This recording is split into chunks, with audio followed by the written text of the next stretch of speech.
Narito na ang programang inyong pinagkakatiwalaan. Ang programang mas pinalakas at mas pinalawak sa pagbibigay serbisyo sa inyong lahat. Ngayon ay araw ng Miyerkules, January 30, 2013. Tugon, aksyon, ngayon. Ito ang Responde. Magandang hapon, ako si Oren Miranda.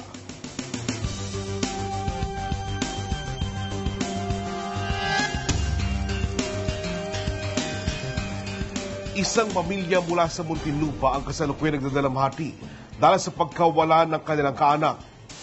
Ngunit ang mas masakit pa nila, naniniwala silang maaaring pasanang marugtungan ang buhay na mahal sa buhay kung nabigyan ito ng tamang atensyong medikal ng doktor na sumuri rito at ng ospital na pinagdalhan sa kanya. Binisita namin ang mga naulilan ni Lian Chelsea Caabay para alamin ang buong kwento. Narito, panoorin nyo. Isang sumbong ng malpractice ng doktor at kapabayaan ng ospital ang ipinarating sa Responde ng isang kababayan natin mula sa Muntinlupa City. Dito sa loob ng New Bilibid Prison sa bahay ng mga Caabay, inabutan ng Responde ang burol ng dalagitang si Lian Chelsea Caabay. Namatay ang 14 na taong gulang na dalagita nito lamang ika-24 ng Enero. Kwento ni Bing Caabay, ina ni Chelsea, isinugod nila sa Medical Center Muntinlupa si Chelsea bandang alas 8 ng umaga ng January 24 dahil inatake ito ng thyroid storm. Nakatirik na po yung mata niya, tapos bumaba na po yung oxygen level niya kaya dinala na namin doon. Pero naniniwala si Bingka at ang mga kamag-anak ni Chelsea na maaaring hindi namatay ang kaanak kung nabigyan ito ng tamang atensyong medikal. Pagpapatuloy ni Bingka, isang Dr. Emmanuel Valdez ang tumingin sa kanyang anak at sa kabila ng hindi pagsasagawa ng anumang test sa pasyente, sinabi nitong comatose na si Chelsea. A certain Dr. Emmanuel Valdez, siya po, inano niya po yung anak ko na for intubation. Kasi daw po para maging maayos yung paghinga niya. So nandun yung mga residente niya, siya yung pinaka-consultant. Kasi po ang sabi niya, comatose daw po yung anak ko. Tapos may swelling daw po yung brain. Nagre-reseta siya ng mga kung anong gamot. Ngayon po, hindi pa naman po siya nagra-run ng test. Kasi po yung hipag ko nurse. Kaya siya po yung nagtatanong doon, siya po yung nakakaintindi ng mga terms. Hindi pa po siya nagsi-CT scan. Sinabi niya na po na comatose. So, for intubation po. Nung in-intubate po nila yung anak ko, ano po siya, yung nagre-react po siya, nasusuka siya.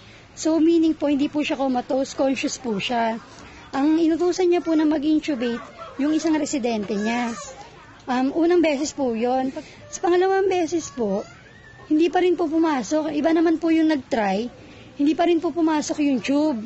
Dumugo na yung lalamunan ng anak ko. Pangatlong beses po, residente pa rin, hindi pa rin po pumasok. Doon na po pumalag yung hipag ko na ang sabi, Doc, conscious yung bata, tsaka dapat ikaw ang gumagawa niyan dahil ikaw ang consultant. So sa kanya ginawa, saka siyang nag-ano for intubation. Ngayon, nung inaano niya na po yung anak ko, hindi na po, ayaw na pong pumasok ng tubo kasi na-trauma na raw yung lalamunan, nagsara na. So dumugo lang po ng dumugo yung lalamunan. At dahil nga sa lalong paglala ng kondisyon ni Chelsea, nakiusap na ang pamilya nito sa pamunuan ng ospital na i-admit na sa intensive care unit o ICU ang kaanak. Ngunit isang kondisyon ang hiningi sa kanila ng Medical Center Muntinlupa. Masyado na pong mababa yung oxygen level niya, nakaano na po siya eh. Hindi niya kayang huminga ng sarili niya. Tapos kasi po thyroid storm, so yung heart rate niya po masyadong mataas.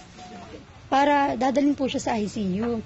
So, nung po na yun, hinihingan po kami ng ospital ng 50,000 pesos.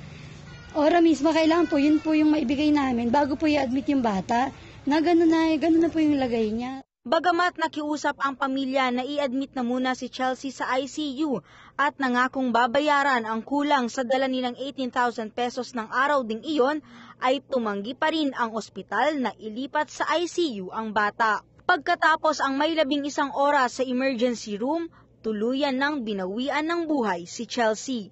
Ang masaklap pa rito pagpapatuloy ni Bingka, siningil pa sila ng 6,500 pesos para sa professional fee ni Dr. Emmanuel Valdez at hospital bill na umabot ng humigit kumulang 30,000 pesos bago sila pinayagang mailabas ang mga labi ni Chelsea sa naturang ospital. Sa gitna ng pagdadalamhati, labis na galit ang nararamdaman ngayon ng mga taong nagmamahal kay Chelsea.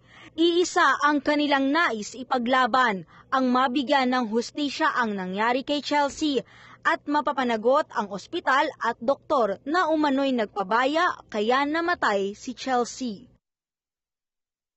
Tinanong ko po kung pwedeng i-intubate, tapos hindi mo na i-ICU kasi hindi pa nga kami nakakapag-produce ng kulang na 32,000. Hindi raw po pwede, samantalang nung tanghali, i-intubate na po nila, mali lang yung doktor na hindi niya nilagyan anesthesia, basta-basta na intubate kasi daw comatose. So malpractice po yun. Irereklamo po namin yun. Yun po yung kinocomplain namin. Pati yung ospital na kailangan po pala may pera pa bago sila mag-save ng buhay. Galit po para dun sa ospital at sa Dr. Emmanuel Valdez na yun. Sana po mabigyan ng katarungan yung nangyari sa anak ko dun sa ospital na yun. Ako sa Irene Quintana, ang inyong koresponde. Sino nga ba si Chelsea sa mata ng kanyang mga kaibigan at ang sagot na pamunuan ng MCM ukol sa pagkamatay ng dalagita? Tutukan ang lahat ng yan sa pagbabalik ng Responde.